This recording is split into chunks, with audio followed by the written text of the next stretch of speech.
بعد بسم الله الرحمن الرحيم والصلاة والسلام على أشرف الخلق والمرسلين. حبيباتي اليوم وليت ليكم بوصفة تاع لي ميني بيتزا ولا لي ميني كوكا كيما تحبوا سموهم. إذا حبيتوهم شوية خشان تقولوا لهم دي ميني كوكا كيما درتهم أنا، إذا حبيتوهم من دي بيتزا رقوا شوية لاباط وراح يجوكم بزاف هايلين. قد ما نحكي على البنة تاع هادوما لي ميني بيتزا ولا لي ميني كوكا ما نوفيش حقها، باسكو جو بزاف بنان واحد لاباط بزاف خفيفه. تبعوا معايا الوصفه. في الغيسيبيون ديالي ندير كاس حليب يكون دافي، ما ديروش سخون بزاف، ومغرف كبيره تاع السكر، مغرف كبيره تاع خميره الخبز، وربع مغارف هكذا كبار تاع الزيت، وحبه تاع البيض. نروح نحركهم مليح مع بعضهم بالفوي ولا بالفرشيطه حتى نحلل مليح هذاك السكر والبيض يتو كامل هذوك لي زانغريديون يذوبوا مع بعضهم.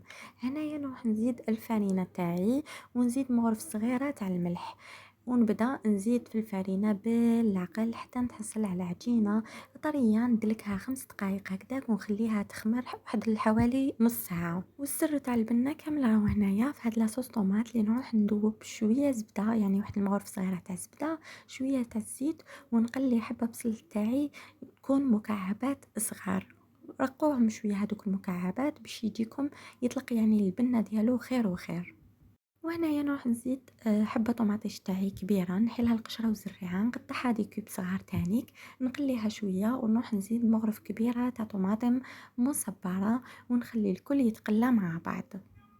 كي يتقلاو مليح نروح نزيد لهم شويه ملح، شويه فلفل كحل، وشويه كمون هنايا، ونخليهم يتقلاو مليح. ابخي نروح نمرقهم حوالي كاس حتى 2 كيسان، ما يكون سخون بيان سور، جامي تمرقوا بالماء البارد، ما يكون سخون، وخلوها تطيب في عقلها. انا ماشي مالفه ندير لها البصل، مالفه ندير لها غير الثوم، مي هاد المره درت لها البصل وما ندمتش كي درت لها البصل باسكو جات بزاف بنينه. ابخي رحت رحيتها كي طابت مليح، رحت رحيتها في الغوبو ديالي ولا بالبغا ولا رحوها مليح، وروحوا زيدوا لها الاضافات اللي عندكم، شويه زيتون اخضر مقطع صغير، شويه شامبينيون، وشويه معدنوس. اذا ما عندكمش شامبينيون ماشي لازم. صدقوني هنا الشامبينيون هذاك الزيتون راح يطلقوا فيها واحد البنه مع المعدنوس بزاف هايله، وخلوها حتى تعقد وتولي اونكتيوز.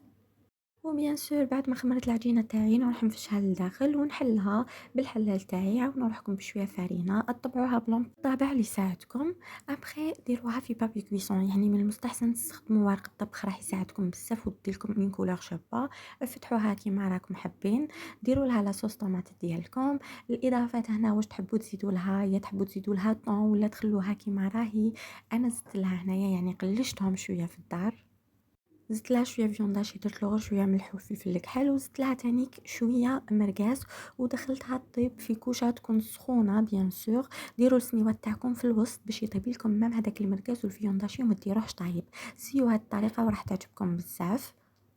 وكي طيب البيتزا ديالكم وتبقى لها حوالي دقيقه هكذاك، روحوا عاودوا خرجوها، ديروا لها لي فرomاج يعني اللي يكونوا متوفرين عندكم في الدار. انا درت لها الموتزاريلا باش يجي دايب بزاف، باسكو الموتزاريلا يذوب مليح بصح البنه تاعو ماهوش حيمد بنه كبيره.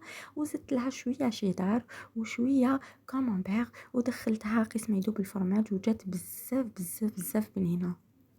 حبيباتي مانيش نحب ندير لكم دي فيديو يوتيوب طوال بزاف تاع 10 دقائق 15 دقيقه، مع الواحد ما عندوش بزاف الوقت راني نسي نعطي لكم كيما نقولوا كامل لي زانفورماسيون، ما نطولش عليكم بزاف. اذا عجبتكم الفيديو ما عليكم غير تخلوا لي جيم وكومونتير شباب كيما نتوما، وفعلوا الجرس باش نحط وصفه تخرج لكم، وروحوا الانستغرام باسكو فيه وصفات بزاف هايلين. ما مشرفوني بحضوركم في صفحتي عبر التيك توك.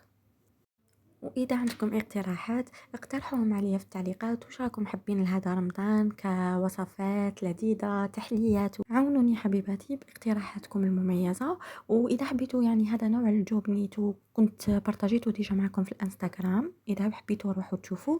وإذا حبيتوا فيديو يوتيوب مفصلة خلولي في لي كومنتير. إلى الملتقى إن شاء الله.